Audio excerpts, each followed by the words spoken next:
Olá pessoal, daremos continuidade ao nosso conteúdo de álgebra linear.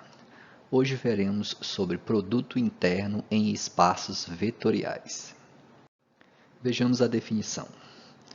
Chama-se produto interno no espaço vetorial V uma função de V por V, V produto cartesiano V, em reais, ou seja, os elementos que compõem esse subespaço aqui são números reais, de modo que a todo par de vetores UV pertencente a esse produto cartesiano, associa-se um número real, indicado por U pontinho V, Esse U bolinha V é uma forma de indicar um produto interno entre os vetores U e V, ou então com essa outra notação aqui, Sinal de menor, U vírgula V e o sinal de maior, tá? Então são os mais usuais aqui para denotar produto interno. São essas duas notações.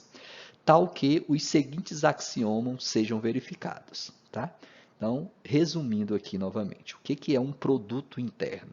Um produto interno nada mais é do que uma função que associa pares de vetores, tá? Vetores obtidos de um certo espaço vetorial a um certo número real, tá? Então, é uma função que leva pares de vetores em números reais, É uma função, é uma operação que transforma um par de vetores em um número real. E, além disso, tem que ser satisfeito os quatro axiomas que nós veremos agora. Primeiro deles, o produto interno V tem que ser igual a V produto interno U, ou seja, o produto interno ele é comutativo, tá? Não importa a ordem do produto calculado, o resultado tem que ser o mesmo número real em questão, tá? Porque, por definição, o produto interno é uma função, é uma operação que resulta em um número real, tá? Então, tanto faz calcular o produto interno V como o V produto interno U, que o número real tem que ser o mesmo obtido para que essa função seja chamada de produto interno, tá? Esse é o primeiro axioma que deve ser satisfeito. O segundo axioma é o da distributiva em relação à adição de vetores, Ou seja, o produto interno V mais W tem que ser equivalente a U produto interno V mais U produto interno W. Tá? Então, para quaisquer três vetores desse espaço vetorial em questão, do V aqui, que a gente considerou de forma genérica, tem que ser satisfeito também esse segundo axioma. É o da distributiva em relação à adição. Um U você distribui para um V e um U você distribui para um W, então tem que ser equivalente a essa operação do segundo membro da nossa igualdade. O terceiro axioma, sendo alfa um número real, então o vetor alfa-U produto interno V tem que ser equivalente ao produto de alfa, do número real alfa, por o produto interno de U por V. Lembrando que o produto interno é sempre um número real. Tá? Então, aqui no final das contas, você tem um múltiplo do vetor U, produto interno V, que dá um número real, porque é produto interno. E aqui do lado direito você tem um número real alfa multiplicado por um outro número real. Por quê? Porque o produto interno V é, por definição, um número real. Então, o resultado, o número real obtido aqui do lado esquerdo, tem que ser necessariamente o mesmo número real obtido aqui do lado direito. Isso para todo e qualquer alfa real. Tem que ser satisfeito esse nosso terceiro axioma. Tá? Observe que esse P aqui, P1, P2 e P3, o P é justamente para lembrar de produto, tá? Produto interno. Então, P1 é o axioma, é o primeiro axioma de produto interno. P2 é o segundo axioma de produto interno. E assim por diante, tá? Só para a gente estar lembrando de produto interno. O quarto e último axioma afirma duas coisas, Então, são, na verdade, duas operações que vocês devem fazer para confirmar o quarto axioma. A primeira é que o produto interno de um vetor por ele mesmo é sempre não negativo, ou seja, é sempre maior ou igual a zero. Tá? Então, se você tem uma função lá que estabelece alguma operação entre pares de vetores que está resultando num número real, e você quer verificar se aquela função é um produto interno, isso aqui tem que ser comprovado, ou seja, qualquer vetor, produto interno com ele mesmo, tem que resultar num número real não negativa. Se tiver algum vetor lá cujo produto interno dele por ele mesmo deu um número real, então aquela função já não pode mais ser chamada de produto interno, beleza? E a segunda parte é que o produto interno de um vetor por ele mesmo só será igual ao número real zero se somente se esse vetor u for o próprio vetor nulo, tá? Então, tem essa diferenciação aqui, tá? Esse zero aqui representa o número real zero. Já esse último zero aqui está indicando o vetor nulo, tá? Então, às vezes é até interessante botar uma setinha aqui em cima, só para a gente lembrar que aqui trata-se do vetor nulo, tá? Então, novamente, o quarto axioma, para ser verificado, tem que ser observado essas duas questões, esses dois critérios. Que o produto interno de um vetor por ele mesmo tem que ser sempre não negativo, ou seja, maior ou igual a zero, e que o produto interno entre um vetor por ele mesmo só será igual a zero se somente se esse vetor em questão for o vetor nulo. Dos quatro axiomas da definição que acabamos de citar, decorrem as seguintes propriedades. A primeira, o vetor nulo, produto interno com o vetor u, é equivalente a você calcular o produto interno de u pelo vetor nulo, que vai dar justamente o número real zero, tá? Então, aqui inicialmente esse aqui é o vetor nulo, nessa segunda parte esse zero também representa o vetor nulo, já esse último zero representa o número real zero, tá? Então, a primeira propriedade é que o produto interno entre o vetor nulo e um vetor u, ou o contrário, né, que é o que afirma a minha primeira propriedade, tem que valer a comutativa também, ou seja, o produto interno vetor nulo tem que dar o número real zero como resultado. Isso para todo vetor pertencente ao espaço vetorial em questão. A segunda propriedade afirma que U mais V produto interno W é igual a U produto interno W mais V produto interno W, né? Ela é decorrente do nosso segundo axioma aqui, ó, segundo axioma de produto interno, né? Apenas foi feito uma espécie de distribuição, né? Troca de resultados aqui, de valores, e foi trocado apenas o produto interno, né? Aqui eu venho primeiro um vetor produto interno com uma soma.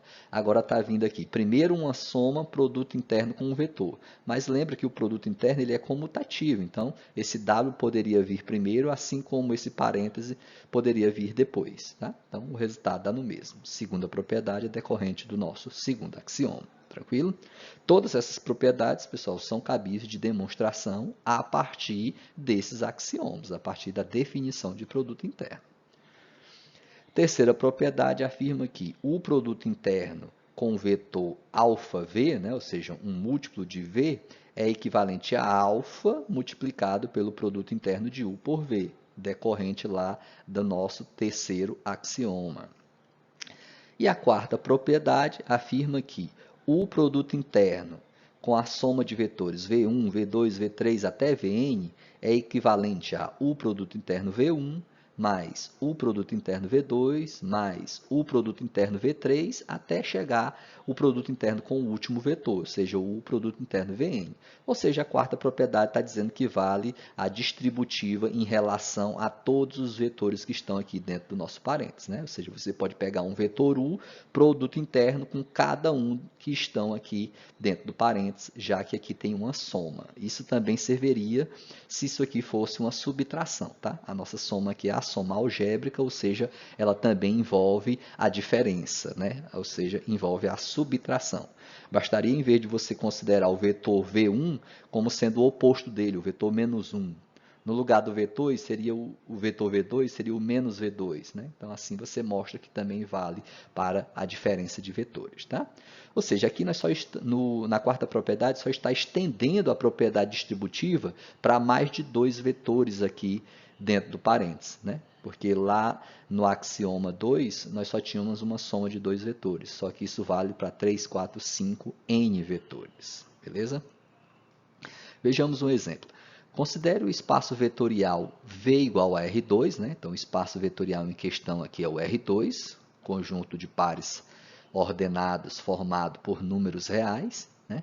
Verificar se a função que associa a cada par de vetores U e V, onde U está sendo dado de forma genérica aqui por AB e V também de forma genérica por CD.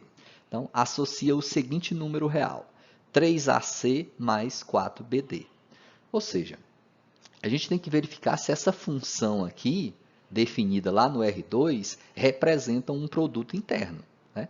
Ou seja, a gente vai ter que verificar se essa função realmente está associando pares de vetores em números reais. Isso realmente está acontecendo aqui, né? Que tem dois vetores, ó, o produto interno V, né? Eu estou chamando de produto interno, mas a gente ainda vai ter que comprovar se isso é um produto interno.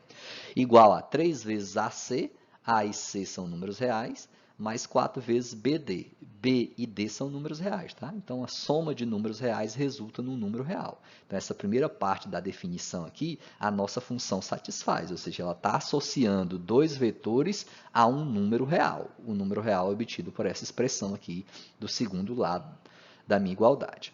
No entanto, para concluirmos que isso é um produto interno, nós precisamos verificar esses 4 axiomas. Vamos para cada um deles. O primeiro, P1, né? Devemos mostrar que o produto, né, considerado aqui é comutativo, ou seja, o produto V tem que ser igual a V produto U. Eu estou chamando só de produto ao invés de produto interno, porque a gente ainda não sabe se é produto interno. Nós estamos verificando, né? Só lá no final que a gente vai poder concluir. Então, eu vou falar apenas a palavra produto ao invés de produto interno, beleza? Então, é isso que a gente tem que mostrar, tá? Às vezes vocês começam resolvendo exercícios aí, atividades, e vocês já começam afirmando essa igualdade. Não, pessoal, vocês podem começar escrevendo aqui, ó, que você deve mostrar essa igualdade. A gente vai mostrar ainda, né? Não já começa dizendo que eles são iguais, não, porque a gente ainda não sabe. Eu tenho que fazer contas aqui para mostrar isso, tá? Então, como que você pode fazer? A gente já viu isso aí desde o início do nosso conteúdo de álgebra linear, né? Esses tipos de demonstração aqui, quando envolve igualdade, você pode partir do lado esquerdo para chegar no direito, ou o contrário, partir do lado direito para chegar no esquerdo, ou aquele que geralmente eu mais indico para vocês é desenvolver contas separadamente. Desenvolve uma conta para esse lado esquerdo e depois desenvolve uma outra conta para esse lado direito. Tá? Se essa igualdade for verdadeira, então vocês vão chegar em duas coisas iguais, ou seja, a expressão obtida aqui no lado esquerdo vai ser igual à expressão obtida lá do lado direito, tá? Podem fazer isso de forma separada, sem usar o sinal de igualdade, porque senão você já vai estar afirmando que são iguais, e você ainda tem que mostrar isso, tá? Aqui eu vou partir do lado esquerdo para chegar no direito. Vamos usar primeiro esse método. E todos esses métodos você já conhece lá dos axiomas lá de espaço vetorial, a gente trabalhou muito isso. Então, temos que pegando esse lado esquerdo aqui, ó, o produto V é igual a U está representado por AB, né? Produto, o V está representado por CD, já que U e V são vetores lá do R2. Então, eles têm que ser representados por pares ordenados. E pares ordenados genéricos, tá? Não vão pegar números aqui, não. 1, 2, menos 3 e 5, não. Tem que ser letras, porque tem que ser representado de forma genérica. Tem que valer para quaisquer dois vetores desse espaço vetorial, tá? Então, de acordo com a nossa definição, o produto interno de U por V é 3AC, ou seja, é pegar 3 vezes a abscissa do vetor U com a abscissa do vetor V, né? Ó, primeiro com primeiro, mais 4 vezes BD, ou seja, ordenada de U e ordenada de V. Tá? Ou seja, é olhando a expressão, a função dada aqui no problema, que você descobre o que deve ser feito para calcular o produto em questão. Tá? Então, aqui o produto não é o nosso produto interno usual, tá? Não é aquele produto escalar que a gente conhece lá na geometria analítica, não, tá? Embora a gente vai ver mais adiante que o produto escalar é sim um caso particular de produto interno. Ele é um tipo de produto interno, mas é apenas um. Existem infinitos produtos internos, tá? Qualquer função que satisfaça o que foi dito aqui, né? Ou seja, leve no número real e satisfaça esses 4 axiomas, é chamado de produto interno. O produto escalar só é um deles, tá? Então, o produto que nós vamos realizar nesse exemplo aqui não é o produto escalar, né? Se fosse o produto escalar, seria só A vezes C mais B vezes D. Aqui tem um 3 e tem um 4 no meio aqui que está mudando isso. Então, é um novo produto, é uma outra conta, né, que o autor desenvolveu aqui nesse exemplo, e ele quer que a gente verifique se essa operação, se essa função que ele inventou aqui é um produto interno. Será um produto interno se tudo isso for satisfeito. Então, vamos lá. Como que faz o produto entre AB e CD seguindo essa fórmula, né? Aqui já está ela propriamente dita, né? É 3 vezes AC, primeiro com primeiro, mais 4 vezes o BD, ou seja, segunda componente com segunda. Então, 3AC mais 4BD. No entanto, esse A, C, B e D, pessoal, são números reais, tá? Ou seja, essa expressão agora aqui só tem números reais. Não envolve mais o produto em questão. A gente já aplicou o produto, agora aqui a gente está dentro só de multiplicação e de soma de números reais. E isso a gente já sabe fazer perfeitamente, já sabe todas as propriedades disso, né? Por exemplo, a gente pode até trocar o A e o C de lugar, porque para o conjunto dos números reais isso é verdade, né? A vezes C não é a mesma coisa que C vezes A, e é isso que eu vou fazer aqui. No lugar de AC eu vou colocar CA. No lugar de BD eu vou colocar DB. Eu posso fazer isso. A gente já sabe que isso é verdade lá nos números reais. Eu só quero mostrar que isso aqui também é verdade para essa operação colocada nesse exemplo. Tá, mas o que é 3CA mais 4BD? Vamos fazer uma pequena conta aqui desse lado. Ó, observe que se calcularmos V produto U, o que seria V produto U, né? Então, primeiro apareceria as coordenadas de V, produto, depois apareceria as coordenadas de U. Seguindo a nossa regra aqui, ó, seguindo a nossa função, qual seria o resultado, né? Tem que ser 3 vezes o primeiro com o primeiro, ou seja, 3 vezes CA, mais 4 vezes segundo com segundo, onde o D aparece primeiro e depois o B. Então, seria 4 vezes DB. Ficaria assim, né? 3 vezes CD mais 4 vezes DB, que é a expressão que nós chegamos aqui. Ó. Esse 3CA mais 4DB é justamente o produto de V por U. Tá? Vou fazer essa alternância. Ou seja, a gente mostrou que o produto V é a mesma coisa que V produto U, ou seja, vale a propriedade comutativa, vale esse nosso primeiro axioma. Então, está verificado o primeiro axioma. Tá? E isso vocês fizeram lá nos axiomas de espaço vetorial, essas mesmas continhas aqui. Tá? O melhor daqui, que lá eram 8 axiomas, aqui só são 4, né? Reduziu pela metade. Tá? Então, é o mesmo tipo de conta. Vocês só não podem esquecer é que tem que seguir sempre a regra colocada no problema aqui. Ó, tá? Não necessariamente o produto aqui é o nosso produto escalar, é o produto interno usual, aquele que a gente mais conhece. Não, é o que o problema desenvolveu. O que ele desenvolveu aqui, o que ele nos forneceu, a gente tem que seguir. Tá? Então, para o segundo axioma, o que a gente deve fazer? Ó, devemos mostrar que o produto V mais W é igual a U produto V mais U produto W, ou seja, vale a distributiva. Tá? Então, eu preciso de um terceiro vetor aqui. Né? O problema tinha me dado 2, o U e o V. E para demonstrar o terceiro axioma, eu preciso de um terceiro vetor. Então, você pega um vetor qualquer, mas que pertença ao mesmo espaço vetorial em questão, ou seja, que pertença ao R2, ou seja, que seja um par ordenado. Tá? Em um par ordenado com letras, não pegue números, porque senão você só vai estar provando para aqueles números. E aqui a gente quer provar para quaisquer números reais, ou seja, para qualquer pares de números reais, qualquer elemento lá do R2. Então, seja W igual a MN, temos que... Aqui eu vou fazer de outro modo. Né? Aqui no primeiro axioma eu parti do lado esquerdo e cheguei do lado direito. Aqui eu vou desenvolver uma conta para o lado esquerdo e vou chegar num resultado. Depois eu vou desenvolver uma outra conta para esse lado esquerdo e vou chegar também em um resultado. E vou comparar esses resultados. Se forem iguais, está demonstrado o axioma. Agora, se forem resultados diferentes, aí significa que falhou esse axioma e a nossa operação aqui, ó, a nossa função, não será um produto interno. Vamos lá. Primeiro a parte esquerda. Então, peguei a parte esquerda, né? E vou só substituindo. Quem é U? U é dado pelas coordenadas AB. Produto, aí dentro de um outro parênteses, né? Então, por isso, 2 parênteses aqui. Né? No lugar do V, é as coordenadas CD, mais no lugar do W, as coordenadas MN. Beleza? Então, primeiro resolve essa soma aqui, né? Primeiro resolve aquilo que está dentro do parênteses, esse parênteses maior. Então, o AB e o produto eu vou repetir. Como que resolve a soma? A soma aqui é a nossa usual, tá? O que a gente está testando aqui é apenas uma espécie de um produto. Então, a soma utilizada aqui é a soma usual, que nós já sabemos lá da geometria analítica, tá? Então, primeiro mais primeiro, ou seja, C mais M, vírgula, segundo mais segundo, ou seja, D mais N.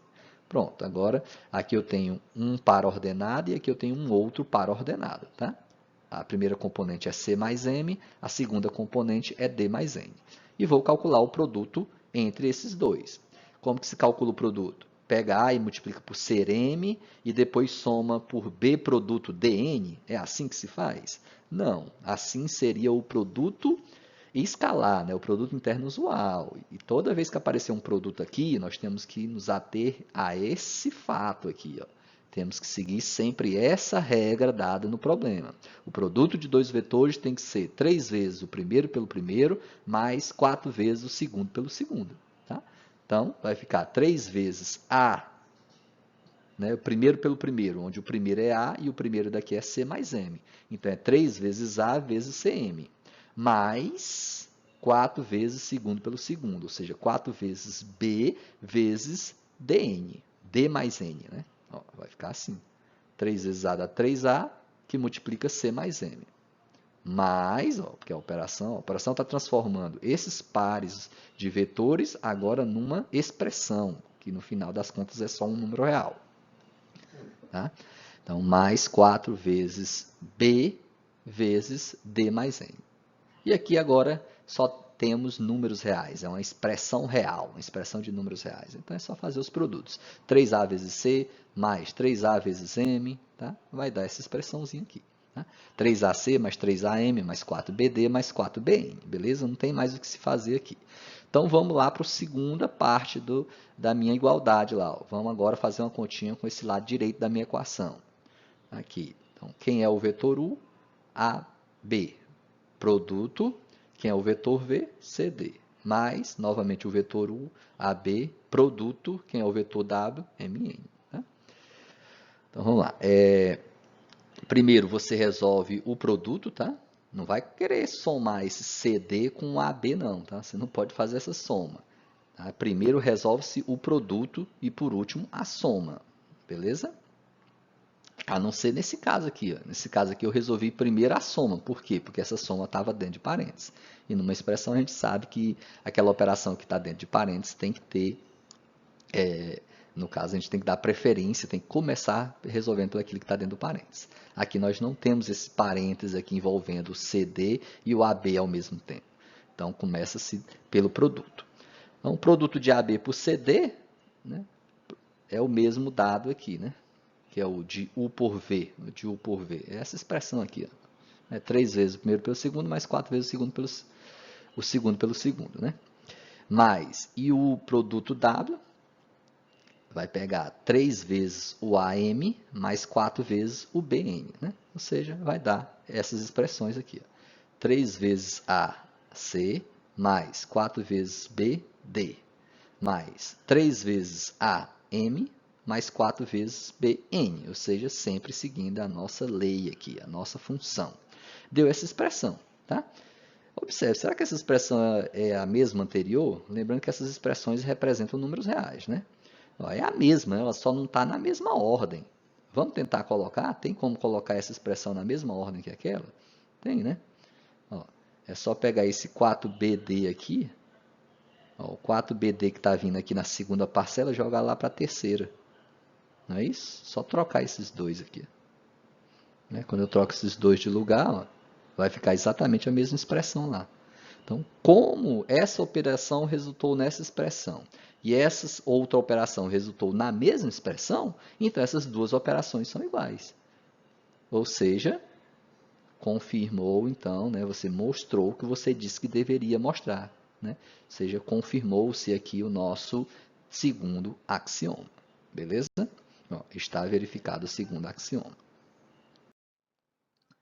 Vamos para o terceiro axioma.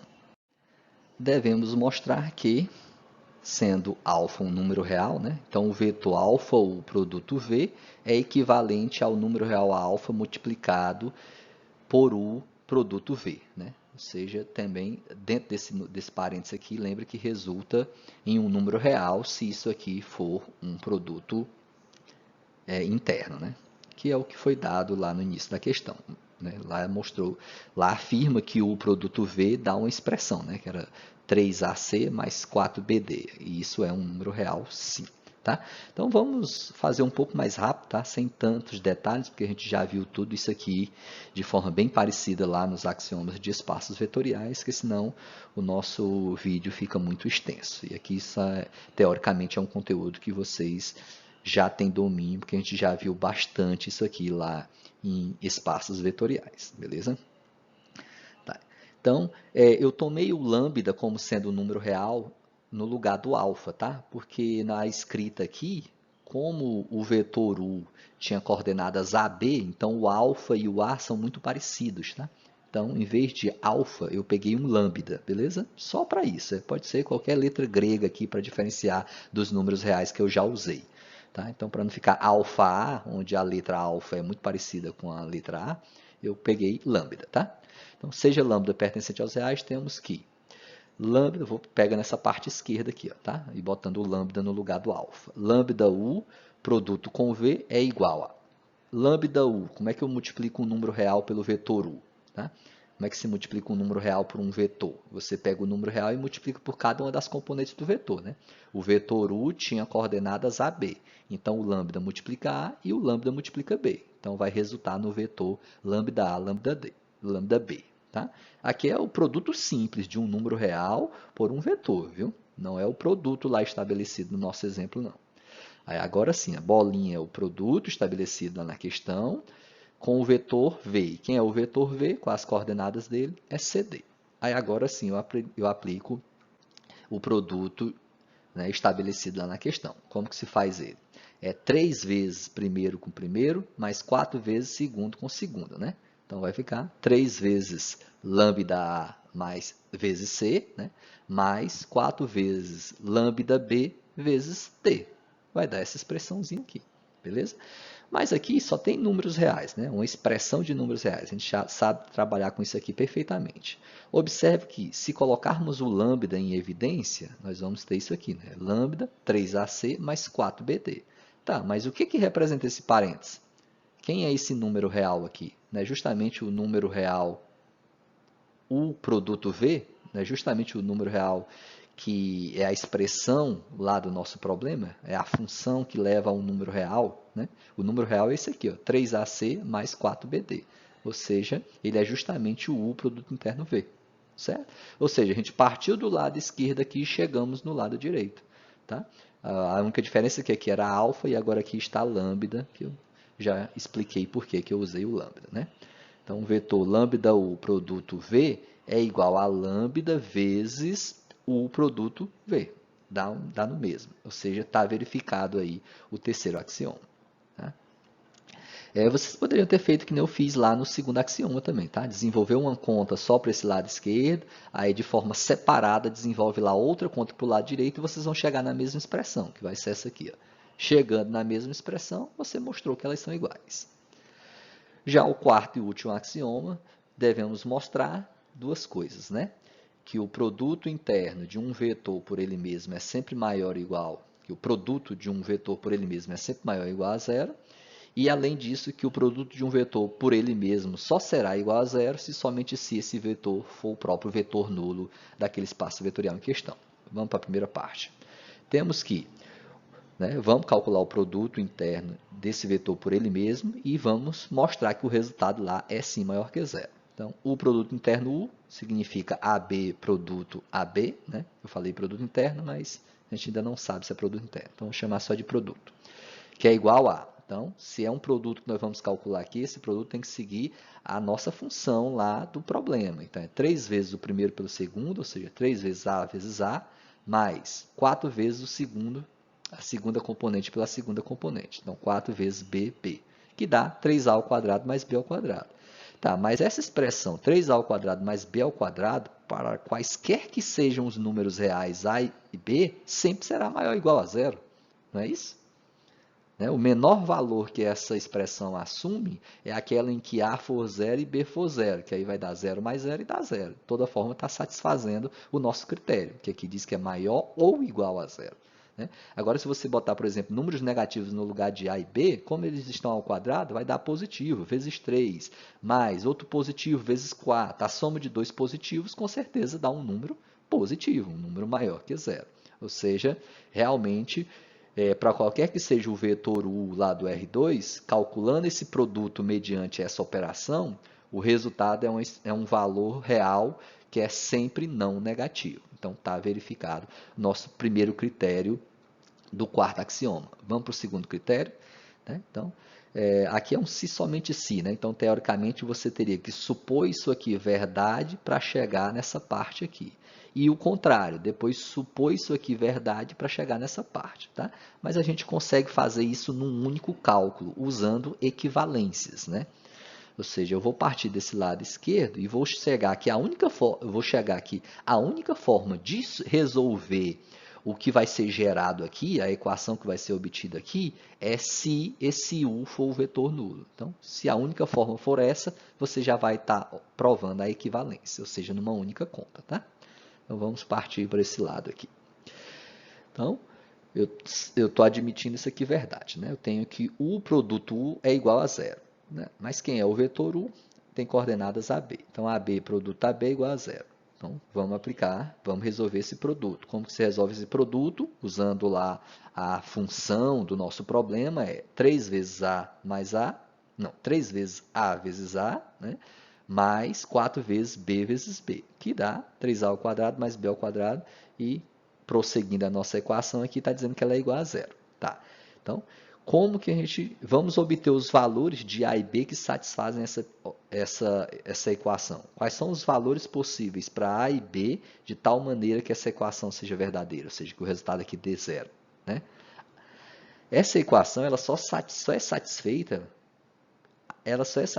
quando A e B são nulos, ou seja, se somente se o nosso vetor U for o vetor nulo, que é o que a gente queria chegar aqui. Né? Aqui, ó, 3A ao quadrado mais 4B ao quadrado igual a zero. Como é que vai dar zero? Como é que você tem a soma de dois números e ele vai dar zero? E esses dois números aqui, vamos supor, se é A ao quadrado, ele é não negativo, né? Porque, na verdade, a soma de dois números para dar negativo, você tem que ter dois números opostos, né? Tipo, 2 somado com menos 2, né? Raiz de 5 somado com menos raiz de 5. Só que daqui vocês nunca vão obter números negativos. Nunca vai ter um oposto do outro para zerar, porque eles estão ao quadrado.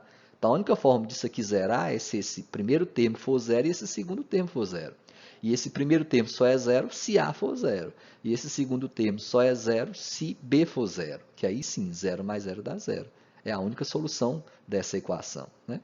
Ou seja, nós provamos que A e B tem que realmente ser zero para que essa equação seja satisfeita. Então, o valor de A e B é igual a zero. E como a gente supôs lá inicialmente que o vetor U é dado pelas coordenadas AB, e o A é zero e o B é zero, então é porque o U é o vetor nulo. Beleza? Foi comprovado aqui nosso último critério. O produto entre esses dois vetores deu igual a zero somente quando o vetor U era exatamente o vetor nulo. Ou seja, está comprovado os nossos 4 axiomas. Né? Está verificado o quarto axioma, portanto, a função dada lá no início é sim um produto interno no R2. Ok? Observação, o produto escalar, já até mencionei isso antes, né? O produto escalar estudado em geometria analítica é um produto interno muito utilizado. Por isso, ele é chamado de produto interno usual. Então, toda vez que falarmos aqui em produto interno usual, nós estamos falando de um caso particular de produto interno, que é o produto escalar, aquele visto lá na geometria analítica, tá? Que é o mais simples, né? Que você só pega a primeira componente, multiplica pela primeira componente do outro vetor, somado pela segunda, produto com a segunda, somado com a terceira, vezes a terceira, e assim por diante, vai depender de quantas componentes tem os vetores, né? Então, seja V igual a Rn, ou seja, se o espaço vetorial em questão for o Rn, e tomemos aqui dois vetores genéricos desse espaço vetorial, né? Ele tem que ter n componentes, então U dado por x1, x2 até xn, e V é dado por y1, y2 até yn, ou seja, tem n componentes, né? O produto interno usual, ou seja, o produto escalar, né, desses dois vetores, é definido por x1, y1, mais x2, y2, mais x3, y3, até o último dele, que é xn, yn. Né? Isso aqui vocês já sabem perfeitamente lá da geometria analítica. A única diferença é que na geometria analítica a gente só trabalha com o R2 e o R3, chega no máximo aqui a x3 e y3. Aqui na geometria analítica a gente está estendendo até para vetores de enésima dimensão, né? De n componentes, tá? Então, esse mais simples aqui, ó, que é só pegar o primeiro com o primeiro, somado com segundo vezes o segundo, somado com o terceiro vezes o terceiro, esse tipo de produto resulta em um número real, que é chamado de produto escalar ou produto interno usual. Vejamos um exemplo. Considere o produto interno. O produto interno V, então o problema já está afirmando que é um produto interno, tá? Vocês não têm que fazer a verificação, não. O próprio exemplo já está afirmando isso, você considerar esse produto interno. Então, o produto interno V, dado pela expressão 2x1, x2, menos 3y1, y2, mais z1, z2 do R3, né? Ou seja, é um produto interno lá do R3, do conjunto de termos ordenados de números reais, né? Então, para U igual a 6 menos 1 e raiz de 5 e V igual a 1 meio menos 4 e 0, determine o produto interno V. Ou seja, qual que é o resultado de U produto interno V se U for esse vetor particular aqui, ó, 6 menos 1 e raiz de 5, e V for esse outro vetor particular, 1 meio menos 4 e 0. Tá? E aqui não é o produto interno usual, tá? Não é esse aqui que a gente vai utilizar, não é o mais simples que a gente já conhece, não. É esse aqui, ó. Qual que é a diferença? Aqui, em x1 vezes x2 está sendo antecedido pelo 1, 2 aqui. O y1 e y2 está sendo antecedido pelo menos 3. Já o z1 e o z2 ficou bem parecido lá com o do produto interno, tá? Mas tem essas diferenciações, porque tem esses coeficientes 2 e menos 3 aqui. Então, vamos para a solução. Calcular o produto interno de U por V mediante essa função, essa lei aqui, tá? Então, produto interno de U por V é dado por essa expressão, só reescrevi ela aqui embaixo, e agora eu vou só substituir, tá? Porque esse x1, esse y1 e esse z1, pessoal, representam as componentes do vetor U, tá? x1 é 6, y1 é menos 1, z1 é raiz de 5. Já o x2, y2 e z2 representam as componentes do vetor V, tá? Ou seja, de um segundo vetor. No caso aqui eu estou chamando de vetor V. Então, o x2 é 1 meio, y2 é menos 4 e o z2 é 0. Então, é só substituir nessa equação, nessa expressão.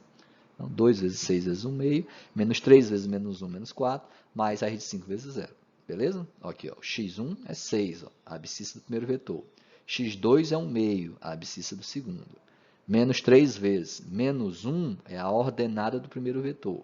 O y2 é a ordenada do segundo vetor, menos 4. Então, essa continha aí, primeira parte dá 6, segunda parte aqui dá menos 12, terceira parte dá 0, ou seja, resultou no número real menos 6. E não esqueça que para todo produto interno, o resultado de produto interno tem que dar um número real. Por exemplo, você não pode chegar aqui num par ordenado, ou num terno ordenado, ou num número que não seja real, um número complexo lá que não seja real. Não, você só pode chegar em um número real, né, se isso aqui realmente for um produto interno.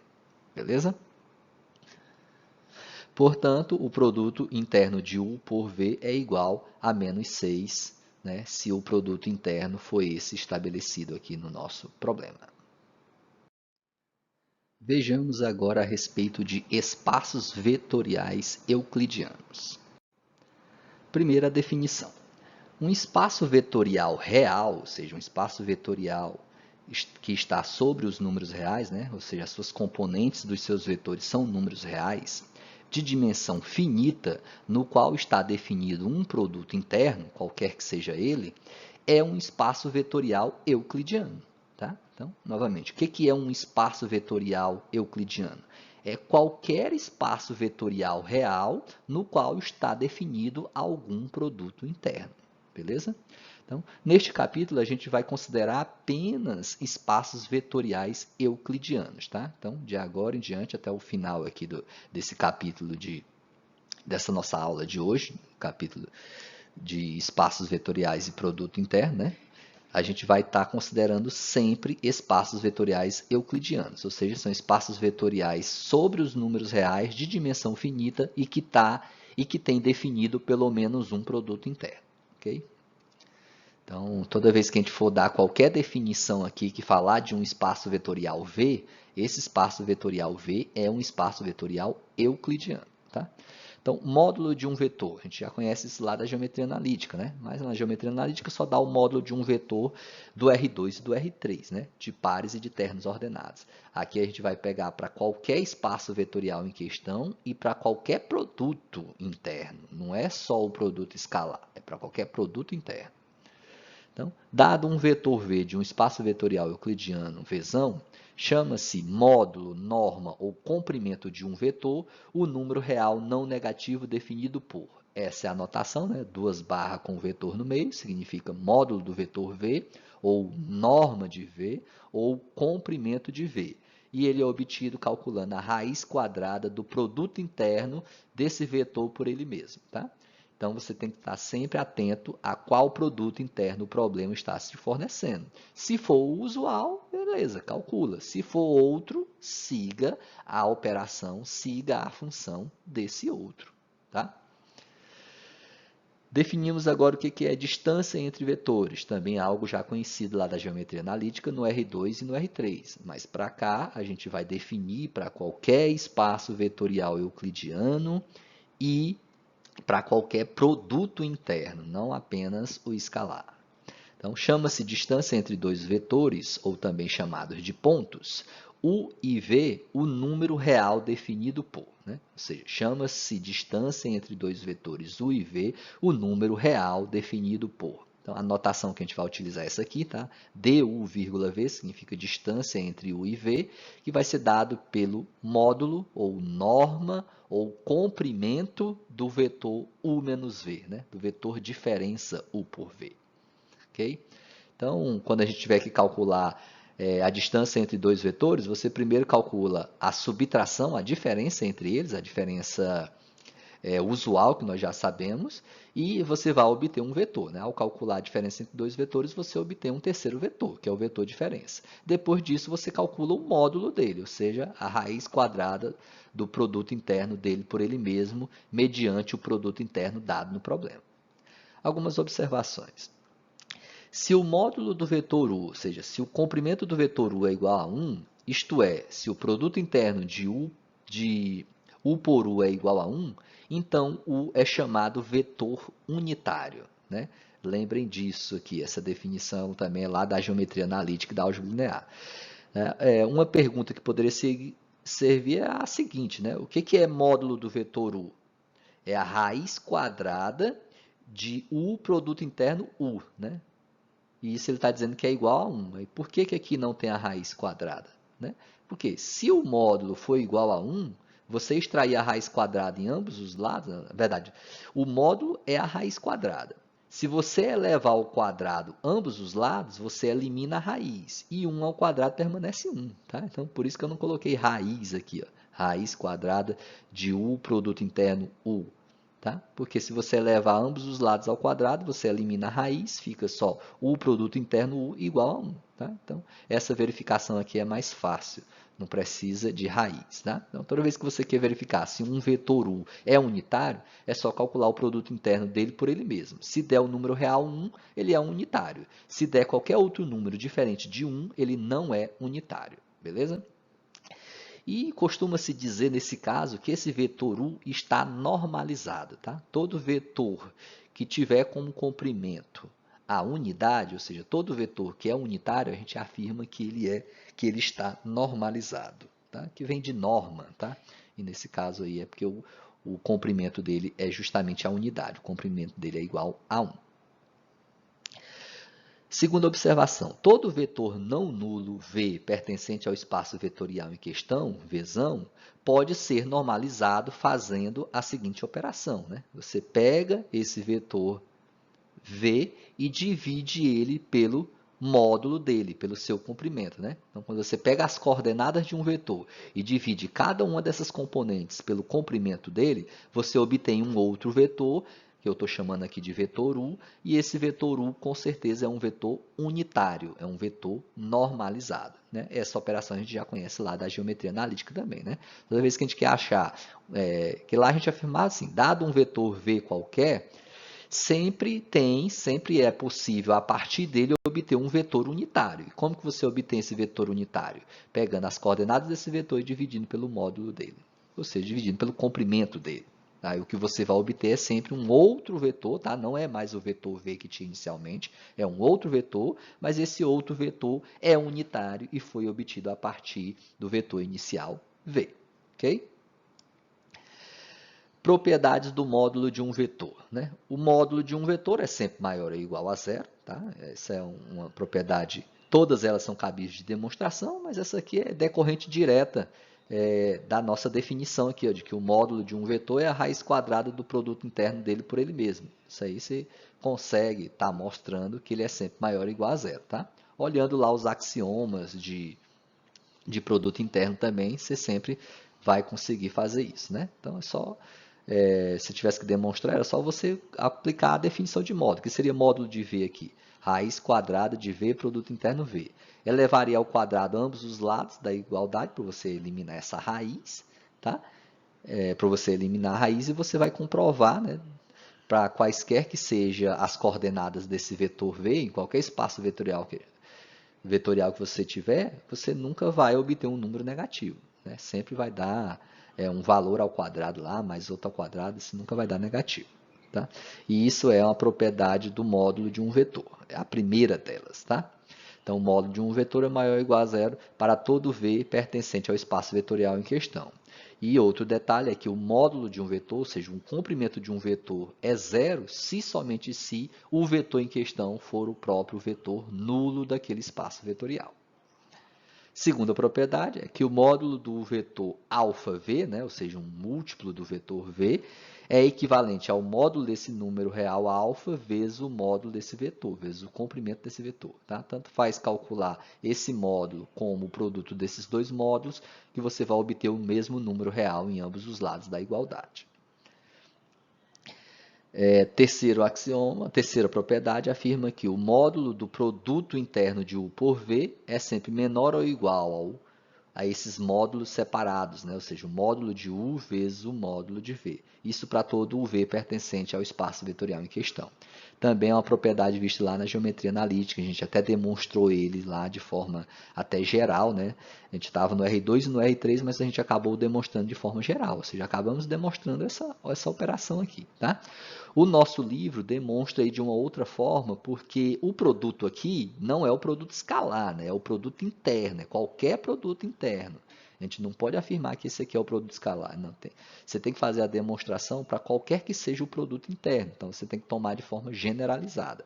Tá? Por isso, o autor faz uma outra demonstração, né? Diferente da que eu fiz lá na geometria analítica, porque lá na geometria analítica eu estava trabalhando com produto escalar.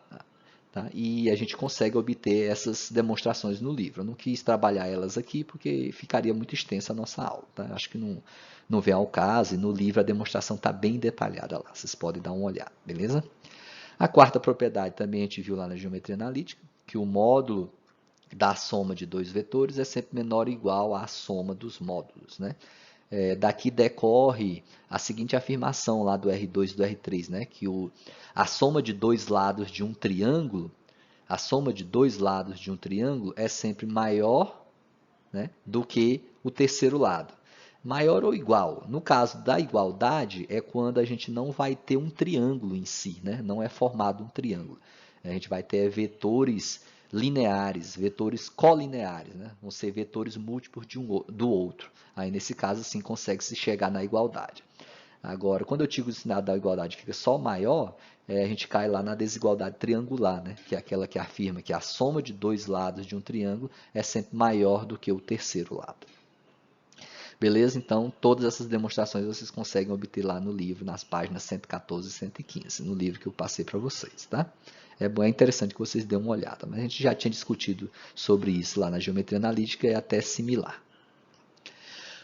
Ângulo de dois vetores. A gente já também viu tudo isso aqui na geometria analítica. Agora um pouco diferente, porque está estendendo para qualquer espaço vetorial e para qualquer produto interno.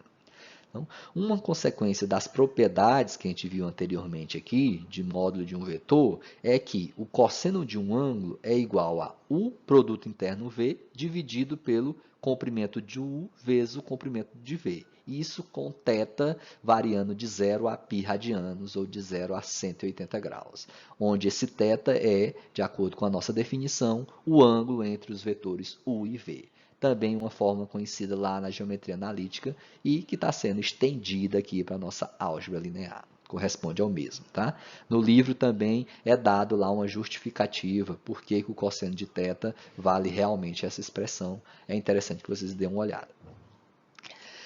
Próxima definição, vetores ortogonais. Diz-se que dois vetores U e V de um espaço vetorial Vzão são ortogonais e se representa por U e esse símbolo V, né? Esse símbolozinho aí é de ortogonalidade, U ortogonal V, se e somente se o produto interno entre esses dois vetores for igual ao número real zero. Também a mesma definição lá da geometria analítica. Dois vetores são ortogonais quando o produto interno entre eles é igual a zero. Lá na geometria analítica a gente falava em produto escalar, que é o produto interno usual, o mais simples. Já aqui a gente está estendendo para qualquer tipo de produto interno, ok? Vejamos um exemplo. Considere no R2, então, o espaço vetorial euclidiano em questão aqui é o R2, o produto interno definido por V1, produto interno V2, igual a 3x1, x2 mais y1, y2, sendo V1 de coordenada x1, y1 e V2 de coordenada x2, y2. Ou seja, a nossa função aqui, ela está pegando dois vetores lá, dois elementos do R2 e transformando eles em um número real. Então, isso aqui é um produto interno, e também satisfaz aqueles 4 axiomas lá, tá? É o que já está afirmando na nossa questão, que já está dizendo que é um produto interno. Você não tem que verificar, não. Beleza? Tá? Mas veja que não é o produto escalar, Se fosse o produto escalar, não teria esse 3 aqui. Então, esse 3 aqui já diferencia a nossa operação do produto escalar. Não é o produto interno usual, é um outro produto interno inventado aqui pelo autor, beleza? Então, é 3 vezes a primeira componente de V1 com a primeira componente de V2, mais a segunda componente de V1 multiplicado pela segunda componente de V2. Tá? Então, considerando o V1 como sendo 5 e menos 5 e V2 como sendo menos 4 e 1, determine a solução dessas 5 letras aqui, A, B, C, D e E, tá? Que é todas as definições vistas no slide anterior. Então, primeiro, o módulo de V2, o comprimento do vetor V2. Solução, comprimento do vetor V2 é dado, de acordo com a nossa definição, raiz quadrada do produto interno de V2 por V2. Mas é o produto interno estabelecido aqui no nosso problema. Então, vamos lá. Primeiramente, eu só substituí quem é V2. Menos 4 e 1. Então, está aqui, menos 4 e 1, produto interno com menos 4 e 1. E agora sim, eu vou aplicar a nossa função. Ou seja, é 3 vezes o primeiro com o primeiro, menos 4 com menos 4, está aqui, mais segundo vezes o segundo, ou seja, 1 vezes 1. Então, mais 1 vezes 1. Isso é igual, 3 vezes menos 4 vezes menos 4 vai dar 48, 4 vezes 4, 16 positivo, vezes 3 dá 48, mais 1 vezes 1 dá 1, isso dá 49, que bom que deu uma raiz aqui exata, a raiz inteira, então, raiz quadrada de 49, 7. Pronto, 7 unidades de comprimento tem o vetor V2. A letra B pede a distância entre os vetores V1 e V2. De acordo com a nossa definição, a distância dos vetores V1 e V2 é o módulo, ou seja, a norma da diferença de V1 por V2. Observe que se vocês trocarem a ordem aqui, se vocês colocar V2 menos V1, o resultado no final das contas vai dar o mesmo, tá? Já porque está em módulo, em norma, é o comprimento. Então, vocês vão acabar obtendo o mesmo resultado. Tá? Então, quem é o vetor V1? Só substituir aqui, 5 menos 5, V2 é menos 4 e 1. Primeiro, eu calcular a diferença, a subtração entre eles. Lembrando que a diferença aqui é a usual, que a gente já conhece. Primeiro menos o primeiro, segundo menos o segundo. Então, 5 menos menos 4 dá 9. Menos 5 menos 1, que dá menos 6. E o módulo de 9 menos 6 é quanto? né? Lembrando que o módulo de um vetor é o quê? É a raiz quadrada do produto interno dele por ele mesmo. Tá? Ou seja, a raiz quadrada de 9 menos 6, produto interno com 9 menos 6. Mas como que se calcula esse produto interno? Mediante a função dada no nosso problema, né? Acho que vocês já abusaram eu falar isso, mas fiquem atentos. Não você pega de forma mecânica e vai lá e calcula o produto escalar. Vai chegar num valor errado. Beleza? Então, cuidado com isso. Então, é 3 vezes o primeiro, ou seja, 9 vezes 9, que é 9 ao quadrado, posso colocar dessa forma, mais o segundo vezes o segundo, que é menos 6 vezes menos 6, então é menos 6 ao quadrado, né? Então, aqui vai dar o quê? 81 vezes 3, somado com 36, no final dá 279, segundo os meus cálculos. É interessante que vocês façam essas continhas também, para ver se eu não errei, né? Posso ter errado. Continuando, né? Dá para melhorar esse 279, né? Se eu não me engano, ele é divisível por 3, né? Divisível por 9, no final das contas, né? É a mesma coisa que 9 vezes 31. 9 tem raiz, que é o 3, então ele sai daqui, fica 3 raiz de 31. Eu não estou dizendo que 31 não tem raiz, não. 31 tem raiz quadrada, sim, mas ela não é exata, não é um número inteiro. Então, por isso a gente costuma deixar dentro da raiz, tá? Essa é a distância entre os vetores V1 e V2, 3 raiz de 31 unidades. A letra C pede a normalização de V1. Tenho que pegar esse vetor V1, que tem coordenada 5 menos 1, e normalizar ele, ou seja, achar um outro vetor que seja unitário a partir do vetor V1. Como que se faz isso? É pegar o próprio vetor V1 e dividir ele pelo seu comprimento, né? E o comprimento do vetor V1 é dado por raiz quadrada do produto interno de V1 por V1. Então, substituir, ó, 5 menos 5, também aqui embaixo. E aqui você calcula o produto interno mediante essa expressão. 3 vezes primeiro com primeiro, deu 5 ao quadrado. Mais segundo vezes o segundo, menos 5 ao quadrado. Continuando, né? Eu repeti o numerador, a continha minha está só lá no denominador. Né? 3 vezes 25 dá 75, menos 5 ao quadrado dá 25, isso vai dar 100, raiz de 100 é 10. Então, vai ficar 5 sobre 10 e menos 5 sobre 10, que simplificando dá 1 meio e menos 1 meio. Beleza? Esse é o nosso vetor V1 normalizado, ou seja, não é mais o vetor V1, tá? É um outro vetor que eu estou chamando de vetor U, mas ele foi obtido a partir do vetor V1, e ele é um vetor unitário. Né? Como é que você faria para verificar se ele é um vetor unitário? Pega esse vetor aqui e calcula o produto interno dele por ele mesmo, que o resultado final vai dar 1. Mas o produto interno que vocês vão calcular é segundo essa expressão, não é segundo o produto escalar, não, tá? É sempre segundo essa expressão, porque ele foi obtido usando essa expressão, essa função, essa lei aqui. Tudo bem? Vamos para a letra D. Pedir o ângulo entre os vetores V1 e V2, que a gente viu no slide anterior, é obtido através dessa fórmula, dessa relação. Cosseno de θ é igual ao produto interno de V1 por V2, dividido pelos comprimentos dos vetores V1 e V2. Né? Comprimentos, normas ou módulos, tanto faz. O produto interno de V1 com V2, seguindo a nossa regrinha, é 3 vezes x1, x2, ou seja, o 5 com o menos 4, mais o menos 5 vezes 1, né? Ou seja, segunda componente multiplica a segunda. É o que está afirmando aqui. Então, 3 vezes 5 vezes menos 4, mais menos 5 vezes 1. Tá? Isso vai dar menos 65. Lá no denominador, a gente já até calculou isso aqui, né? O módulo de V1 está calculado aqui, ó, na letra C, lá embaixo, ó, o módulo de V1. Ó. Seguindo as continhas aqui, a gente chegou lá em 10, né? Deu raiz quadrada de 100, que dá 10. Então, já botei direto 10 aqui. O módulo de V2 foi calculado na letra A. O módulo de V2 deu 7. Então, 10 vezes 7, 70, simplificando, vai dar menos 13 sobre 14. O cosseno de θ é menos 13 sobre 14. Então, quem é esse ângulo θ? Como que a gente faz isso lá na calculadora científica? Né? É só calcular o arco cosseno de menos 13 sobre 14. Ou seja, é só calcular o inverso do cosseno de menos 13 sobre 14, que vocês vão obter lá uma aproximação. Tá? Como provavelmente não vai dar um ângulo notável, um ângulo inteiro, então a gente deixa a nossa resposta dessa forma aqui. Tá? Θ é igual ao arco cosseno de menos 13 sobre 14, ou seja, do número real que a gente obteve aqui nessa relação. Já a letra E pede né, pede para determinar se V1 e V2 são ortogonais. Como é que a gente verifica se dois vetores são ortogonais? Calculando o produto interno entre eles. A gente já até fez aqui, ó, no numerador dessa conta, né? Então, vou só refazer aqui embaixo. O produto interno de V1 por V2 vai dar menos 13. Se deu menos 13, significa que eles não são ortogonais mediante esse produto interno. Por que eles não são ortogonais? Porque deu um número diferente de zero. Né? Menos 13 não é igual a zero.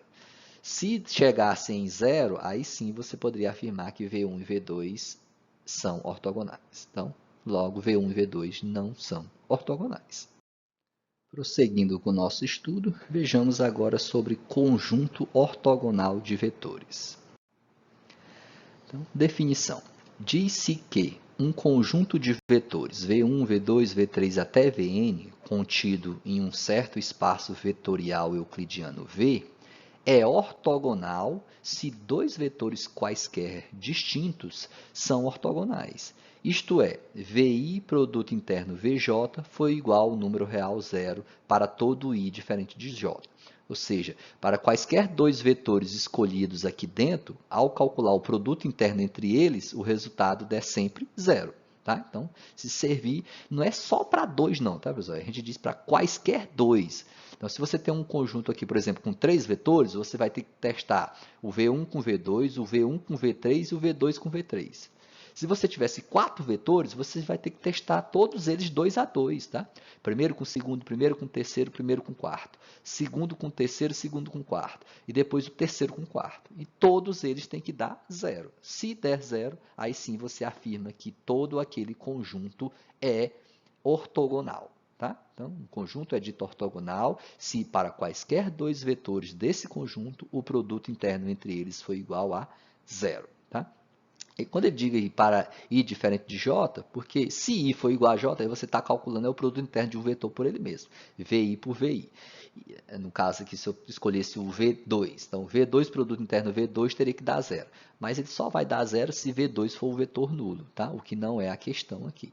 Então, isso tem que ser satisfeito, mas para I diferente de J, ou seja, é para tomar dois vetores quaisquer distintos, não é o mesmo vetor, não é ele por ele mesmo. Tá? Cuidado para não fazer essa confusão.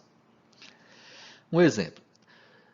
No espaço vetorial euclidiano R3, consideremos o conjunto com esses três vetores. Né? O 1, 2, menos 3, o 3, 0 e 1 e o 1, 5 e menos 3. Aqui está perguntando se ele é ortogonal em relação ao produto interno usual. Né? O produto interno que a gente conhece, que é o produto escalar. Eu já conheci lá. Será que o conjunto desses três vetores pode ser chamado de conjunto ortogonal? Para isso, a gente tem que fazer o testezinho do produto interno entre eles. E no caso, é o produto interno usual, ou seja, o produto escalar. Vamos lá? A solução, peguei o primeiro com o segundo. Primeiro pelo segundo, como é o produto interno, então, é o escalar, então é só multiplicar a primeira componente com a primeira, ou seja, 1 vezes 3, que dá 3, mais 2 vezes 0, que dá 0, mais menos 3 vezes 1, que dá menos 3. E 3 mais 0 menos 3 dá 0. Primeira continha foi satisfeita. Tem que satisfazer todos os produtos possíveis aqui. Peguei o primeiro com o segundo. Vamos pegar o primeiro com o terceiro? 1 vezes 1 dá 1, mais 2 vezes menos 5 dá menos 10, mais menos 3 vezes menos 3 dá 9 positivo. No entanto, 1 menos 10 mais 9 dá 0. Segunda continha satisfeita. O que falta testar? Primeiro com terceiro. Né? Aliás, segundo com terceiro. Nós pegamos o primeiro com o segundo, o primeiro com o terceiro. Agora está faltando o segundo com o terceiro. Ou seja, tem que testar dois deles quaisquer, né? Ou seja, todos eles 2 a 2. Vamos lá. Segundo com o terceiro vai ficar 3 vezes 1, 3, mais 0 vezes menos 5 dá 0, mais 1 vezes menos 3 dá menos 3. E 3 mais 0 menos 3 dá 0. Foram satisfeitos todos os produtos internos 2 a 2. Então, eu posso afirmar que esse conjunto é sim um conjunto ortogonal em relação ao produto interno usual, em relação ao produto escalar. Se a gente mudasse o produto, poderia ser que esse conjunto deixasse de ser ortogonal, ok? Um teorema. Um conjunto ortogonal de vetores não nulos, A igual a V1, V2 até Vn, ou seja, Quaisquer dois vetores que você escolher aqui, ao calcular o produto interno entre eles, o resultado vai dar zero. Tá? Ele já está afirmando que esse conjunto A é um conjunto ortogonal. E esse teorema está dizendo que todo conjunto ortogonal é LI, ou seja, é um conjunto linearmente independente. Lembra lá dos nossos estudos anteriores o que é um conjunto linearmente independente? Né? Então, esse aqui é o nosso teorema, vamos demonstrá-lo. Né? Demonstração. Considere a igualdade A1V1 mais A2V2 mais A3V3 até o último deles, que a gente sabe que é o Vn, mas não sabe quantos vetores tem exatamente. Né? A gente sabe que são n vetores, mas quanto vale esse n? Qualquer número real. Tá? Mas a nVn é igual ao vetor nulo do espaço vetorial em questão. O espaço vetorial em questão aqui, se vai até n, então seria o enésimo, né? O Rn. Tá? Ou seja, lembra lá de linearmente independente. Né? O que é a independência lá de um conjunto? Quando é que um conjunto é dito linearmente independente? Né? A gente sempre verifica através dessa operação, ou seja, você toma os múltiplos desses vetores igualando ao vetor nulo. E verifica se a única solução dessa equação é a trivial, ou seja, aquela em que A1, A2 até a n são iguais a zeros. Tá? Então, só para relembrar lá, quando é que um conjunto é dito LI? Quando a combinação linear de seus vetores, igualada ao vetor nulo, tem por solução apenas a trivial, ou seja, a única forma disso aqui resultar no vetor nulo é se os coeficientes A1, A2 até a n forem todos iguais a zero. Certo? Então, é isso que a gente tem que mostrar. Então, nós temos por hipótese que o conjunto A é ortogonal, ou seja, esses vetores são 2 a 2 ortogonais. E a partir disso, tem que chegar que eles também são LI. Então, aplicando o produto interno em ambos os lados dessa equação aqui, por VI pertencente a A, onde VI é um vetor não nulo, obtemos. Ou seja, quem é VI? VI é um vetor pertencente ao meu conjunto A. Estou pegando um conjunto, um vetor qualquer aqui, tá? Pode ser o V1, o V2, o V3, o V4 ou o Vn. Então, para mim não pegar um deles particularmente, eu peguei o VI, onde esse I representa qualquer um desses índices aqui. Ó. 1, 2, 3, 4, 5, até N, representa qualquer um deles. Ou seja, eu tomei um vetor genérico, VI, mas pertencente ao meu conjunto A. E lembrando que ele é um vetor não nulo. E o que eu vou fazer com esse vetor? Eu vou calcular o produto interno dele aqui no primeiro membro e no segundo membro. Né? Eu vou aplicar produto interno no primeiro e no segundo membro. Vai ficar aqui. VI produto interno a tudo que estava no primeiro membro, que é igual a VI produto interno a tudo que estava no segundo membro, que era só o vetor nulo. Lembra que do produto interno vale a propriedade distributiva, então esse VI pode ser distribuído para esse primeiro vetor, que é o A1, V2, mais o segundo vetor, que é o A2V2, mais o terceiro vetor, que é o A3V3, até o último deles, que é o ANVN. Então, vai ficar VI, produto interno, A1V1, mais VI, produto interno, A2V2, mais, e assim por diante, até o último deles, ou seja, VI, produto interno, ANVN, que é igual a VI, produto interno com vetor nulo. Isso é igual ao número real, zero. Né? Uma das propriedades que a gente viu nos slides anteriores. Toda vez que você calcula o produto interno de um vetor pelo vetor nulo, o resultado é sempre o número real zero. Então, aqui já é o número real zero, não é mais o vetor nulo. Beleza? E o que a gente tem que fazer aqui, pessoal, é comprovar que a solução desse sistema, né, que é essa equação aqui, né, um sistema, essa equação aqui, só é satisfeita quando esses números reais A1, A2 até N, a N, forem iguais a zero. Tá? E isso fazendo propriedades, fazendo operações que podem ser realizadas com o produto interno. O que eu vou fazer aqui? Vou pegar esse A1 e levar para fora do parêntese, tá? Ou seja, eu posso colocar esse A1 em evidência, que ele é um número real, e o produto interno pode ser calculado só entre os vetores, né? Porque produto interno é entre vetores. Então, eu vou pegar VI, produto interno V1, e o A1 eu vou deixar de fora. O A2 também eu vou deixar de fora e vou calcular o produto interno do VI com V2. E a mesma coisa para todos os outros. Então, A1, VI, produto interno V1, mais A2, que multiplica VI, produto interno V2, e assim por diante. Beleza? No entanto, vamos enxergar uma coisinha aqui. Nessas reticências aqui, pessoal, ela serve para mostrar várias parcelas, vários produtos que tem aqui no meio, que eu não sei quantos, porque eu não sei quanto vale N. Né? Se N fosse, por exemplo, 10, então eu teria um total de 10 parcelas. Como aqui já tem 3, teriam 7 aqui embutidas nessa reticência. tá? Mas eu não sei quanto que é, tá? Mas uma coisa nós devemos saber. Esse VI foi retirado da onde? Esse VI veio lá do conjunto A. Então, ele é algum vetor lá de A. Tá? Como essa equação é obtida pela combinação linear dos vetores de A, então aqui dentro tem um VI. O VI está aqui em algum lugar. Né? Eu estou supondo que ele está lá no meio lá dessas reticências. Então, vamos fazer esse VI aparecer aqui. Vamos mostrar ele aqui. Né? Aqui ele está embutido aqui lá nessas reticências. Mas eu quero mostrar ele aqui porque eu vou precisar desse VI. Tá? Ou seja, lá nessas reticências também tem essa parcela aqui, ó, tem o AI que multiplica VI produto interno VI. Tá? Porque quando eu multipliquei por VI todos esses vetores aqui de dentro do parênteses, lá dentro também tinha o AIVI, que era um vetor genérico lá do conjunto A. Né? E o múltiplo dele é o AIVI. Então vai ficar VI multiplicado por AIVI. Só que o AI eu coloquei aqui em evidência e deixei só dentro do parênteses o VI, VI. Tá? Então, só abri mais a nossa soma aqui para mostrar que lá dentro tinha esse termo. Tá? Porque no final das contas, ele é o único termo que não vai se anular. Por quê? Ó, esse VI produto interno V1 é igual a zero. Esse VI produto interno V2 também é zero. Esse VI produto interno VN é zero. Todos eles são iguais a zero. Por quê? Como eu sei que eles são iguais a zero? Porque A é um conjunto ortogonal, por hipótese. O que é um conjunto ortogonal? O conjunto ortogonal é formado por vetores cujo produto interno de um vetor pelo outro dá sempre zero. Então, VI é um vetor do conjunto A. Produto interno com V1, que também é do A. E se esse aqui é um conjunto ortogonal, então, dados dois quaisquer aqui, o produto interno é sempre zero. Então, esse é zero, o último é zero, todos são zeros. O único que não é zero é esse aqui, ó, o VI, produto interno VI, porque é um vetor produto interno com ele mesmo. Não tem como dar zero. Só daria zero se esse VI fosse o próprio vetor nulo. Mas nós já admitimos aqui inicialmente que o nosso VI é um vetor não nulo. Tá? Então, ó, A1 vezes 0 dá 0, somado com A2 vezes 0 dá 0, então vai sumir todas essas parcelas aqui. A única que vai sobrar é essa. Né?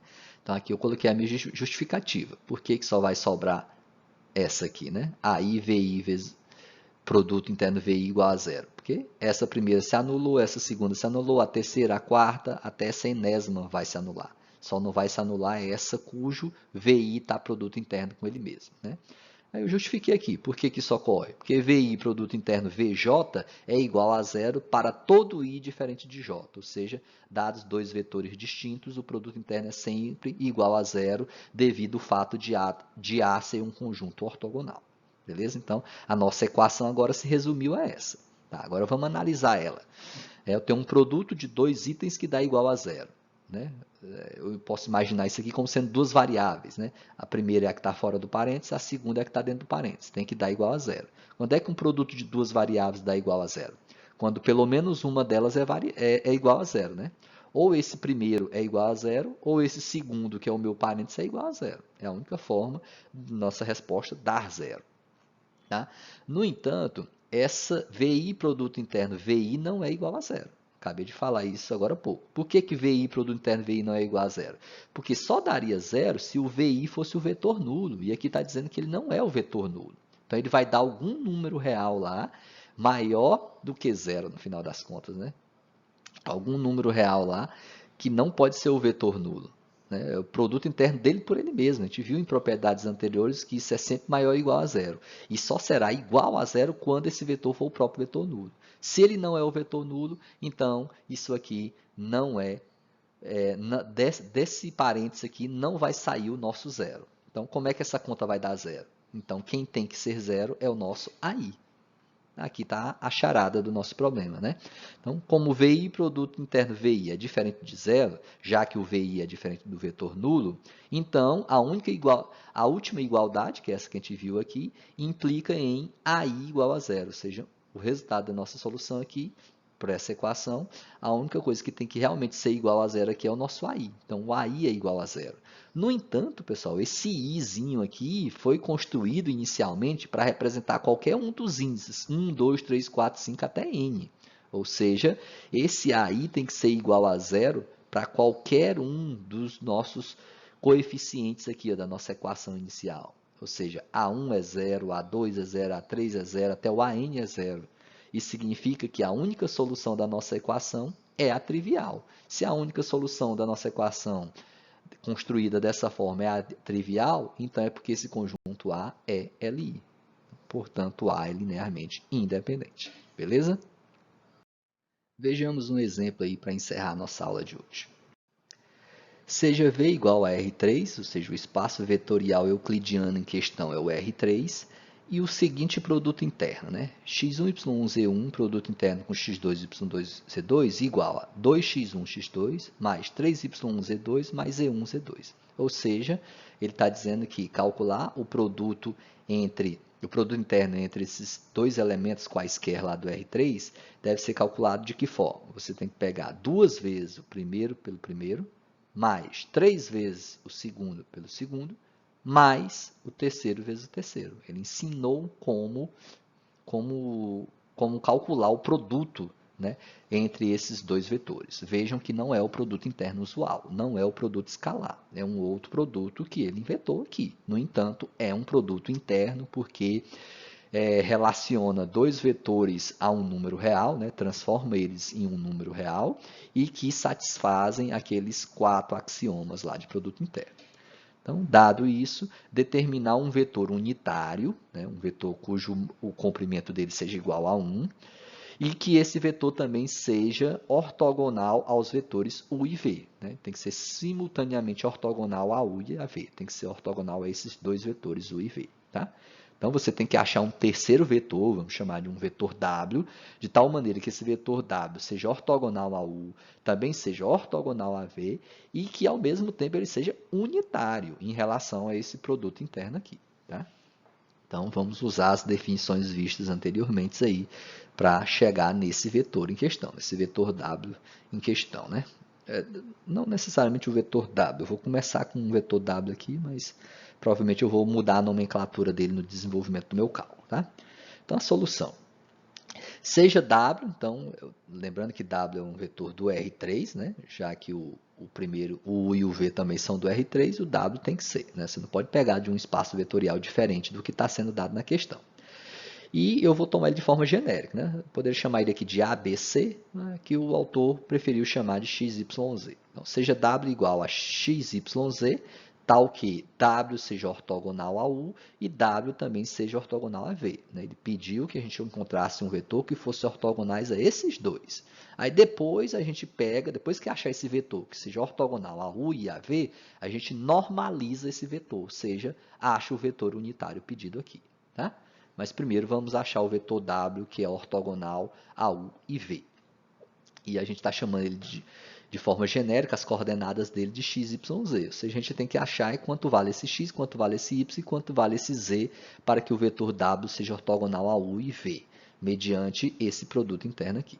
Tá? Então, nós temos que resolver esse sisteminha aqui, né?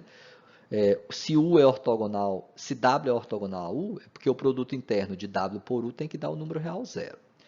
E se W também é ortogonal a V, então é porque o produto interno de W por V também tem que dar igual a zero.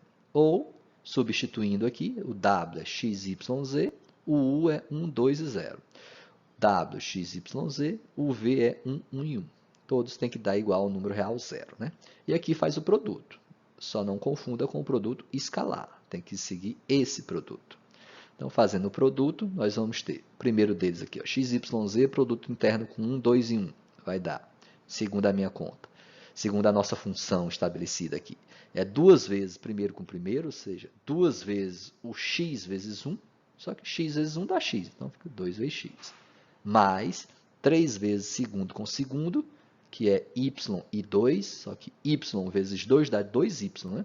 Então, y1 vezes y2 vai dar 2y acrescido, né, multiplicado por esse 3 aqui. Ó, tem um 3 na frente. Então, 3 vezes y2. Mais z1, z2. Ou seja, terceira componente vezes a terceira. Que é z vezes 1, que dá z. Beleza? Aí, 2 vezes x dá 2x. 3 vezes 2y dá 6y mais z. Essa é a expressão. Tá? Ou seja, essa relação aqui, ó, esse produto interno aqui vai resultar na expressão 2x mais 6y mais z. Né? E nós ainda temos que igualar ela a zero. Vamos fazer isso posteriormente. Vamos resolver esse produto interno aqui de baixo. Né? É o do W com o V. Né? Então, x, y, z, produto interno 1 e 1. Está sendo calculado aqui, usando essa lei, 2 vezes x1, x2, ou seja, 2 vezes x vezes 1, que dá x. Então, 2 vezes x, 2x. Mais 3 vezes y1, y2, ou seja, 3 vezes y vezes 1. Né? Então, vai dar y. Então, 3 vezes y, 3y. Mais z1 vezes z2, ou seja, no caso aqui, é o produto das terceiras componentes. Z vezes 1. Z vezes 1 dá 1. Pronto, essa é a nossa segunda expressão obtida. Então, nós vamos chegar no seguinte sistema. Né? 2x mais 6y mais z igual a 0 e 2x mais 3y mais z igual a 0. E temos que resolver esse sistema. Tá? Só lembrando aqui, ó, se vocês já estão recordando lá de solução de um sistema, né, vejamos que a quantidade de variáveis envolvida aqui é maior do que a quantidade de equações. Né? Nós temos 3 variáveis e apenas 2 equações. Então, é muito provável que a nossa solução, a solução desse sistema, seja infinita. Né? Nós teremos aqui infinitas soluções que satisfazem esse sistema, ou seja, nós teremos infinitos vetores que serão ortogonais a U e V ao mesmo tempo. Né? Mas vamos resolver o sistema aqui. Eu não vou usar o escalonamento, tá? Eu vou usar a fórmula mais rápida aqui. Observe que se a gente subtrair essas equações, a gente já elimina x e z e já acha o valor de y. Né? Então, subtraindo as equações, nós vamos ter 6y menos 3y, vai dar 3y, que é igual a 0. Né? Porque 2x menos 2x é 0, z menos z é 0, 0 menos 0 dá 0. Então, 3y é igual a 0, isso significa que y é 0. É só passar o 3 dividindo. Então, os nossos vetores W aqui tem que ter a ordenada nula. Esse y tem que ser 0. E a abscissa e a cota, tem alguma relação entre elas? A gente sabe usando isso aqui, substituindo em uma das duas equações. Né? A gente chegou que y é igual a 0 usando essas duas equações. Então, agora substitui y por 0 em qualquer uma das duas equações para você obter a próxima relação. Tá? Eu optei por escolher essa segunda parte aqui. Então, substituindo em 2x mais 3y mais z igual a 0, nós vamos ter, aqui vai zerar, vai ficar só 2x mais z igual a 0. Então, vai ser z igual a menos 2x. Né? É a relação aí envolvendo a abscissa e a cota do nosso vetor W. E essas duas equações formam a solução do nosso sistema. Né? Ou seja, a solução do sistema é dada por y igual a 0 e z igual a 2x. Logo, o W, que eu tinha chamado de x, y, z, tem que ser, na verdade, x, né? Porque o z a gente colocou em função de x, então x permanece sendo x. O y é igual a 0, então a segunda componente é 0. E o z agora, em função de x, é menos 2x. Tá? Isso significa que os nossos vetores W, que são ortogonais a U e V, eles têm que ter a segunda componente nula, e a terceira componente tem que ser menos o dobro da primeira. Tá? E se você colocar esse x em evidência, você acaba verificando que os vetores W são os vetores múltiplos de 1, 0 e menos 2. Né? Só coloquei o vetor x, a variável x aqui em evidência. Então, porque x vezes 1, 0 e menos 2. Porque se você multiplicar o x aqui, volta para o que estava anteriormente. Né? A gente opta por essa notação aqui só para verificar que os nossos vetores W é qualquer vetor múltiplo de 1, 0 e menos 2. Né? Porque o x aqui pertence aos reais. Tá? Então, qualquer vetor W com essa cara aqui vai ser ortogonal a U e V. Né? Ele está pedindo um só aqui no problema. Então, vamos pegar um deles apenas. Né? Aqui eu só confirmei, né, que todo vetor múltiplo de 1, 0 e menos 2 é realmente ortogonal a U e V. Eu preciso de apenas um deles. Então, para x igual a 1, né, se eu pegar x igual a 1 nessa última relação, eu vou obter justamente o vetor que eu estou chamando de W1, que será o vetor de coordenadas 1, 0 e menos 2. Né? Se você pegasse o x igual a 2, então ficaria 2, 0 e menos 4. Se pegasse x igual a raiz de 5, ficaria raiz de 5, 0 e menos 2 raiz de 5. Não importa, todos esses vetores seriam ortogonais a U e V. Tá? O que a gente tem que fazer agora é normalizar ele para que ele seja um vetor unitário, porque é uma exigência do problema. Então, o vetor W1, então, partindo desse vetor W1 de coordenadas 1, 0 e menos 2, e o que a gente deve fazer agora é normalizar W1. Como que a gente normaliza um vetor? Pega esse vetor e divide pelo seu comprimento, né? Então, você vai estar achando um outro vetor que eu estou chamando de N, né?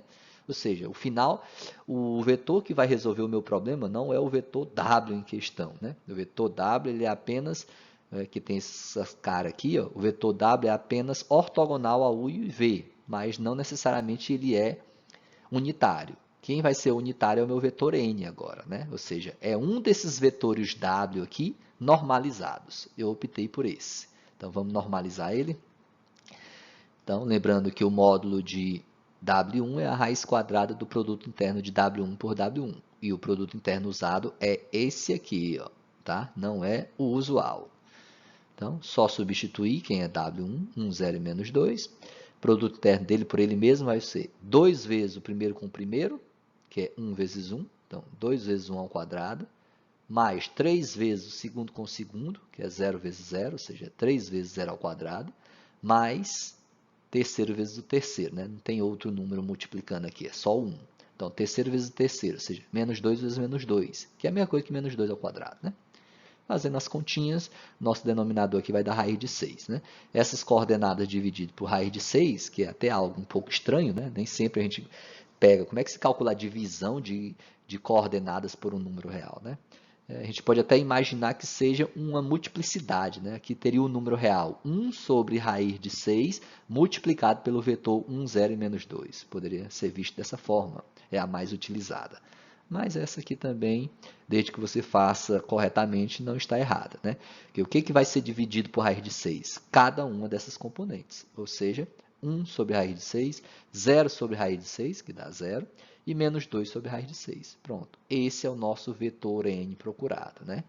Então, esse vetor N ele é unitário e também ortogonal aos vetores U e V em relação ao produto interno dado. É esse produto interno aqui. Tá? Se fosse o escalar, provavelmente esse vetor N aqui não satisfaria essas condições. Tá? Ele satisfaz essas condições mediante esse produto interno que a gente considerou desde o início da nossa solução. Beleza?